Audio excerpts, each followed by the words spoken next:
क्यों जीने को जी कर रहा है। চলে এসেছি আজকে একটা নতুন ব্লগ নিয়ে। তো আজকে আমি রান্না করতে চলেছি চিকেন কষা আলু দিয়ে।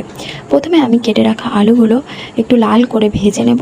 আলুগুলো ভাজা হয়ে গেলে প্যানের মধ্যেই পরিমাণ মতো সরষের তেল দিয়ে তেজপাতা, কাঁচা লঙ্কা চেরা, কিছুটা পরিমাণ পেঁয়াজ কুচি দিয়ে দেব। পেঁয়াজগুলো আমি একটু ব্রাউন মতো ভেজে নেব। দেখবো যে কালারটা চলে এসেছে। এবার পেঁয়াজের মধ্যে চিকেনটা দিয়ে দেব।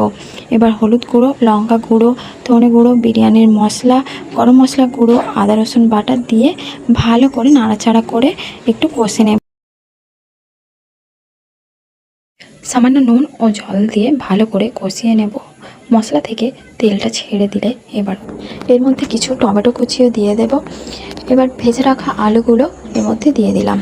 দিয়ে ভালো করে নাড়াচাড়া করে যখন দেখব একটু শুকনো শুকনো হয়ে গেছে, তখন পরিমাণ মতো জল দিয়ে গ্যাসের ফ্লেমটা লোতে রেখে ঢাকা চাপা দিয়ে কিছুক্ষণের জন্য রেখে দেব। আমাদের চিকেন কষা রেডি। আমি একটু প্লেটিংটা করে নিচ্ছি। কেমন হয়েছে অবশ্যই জানিও।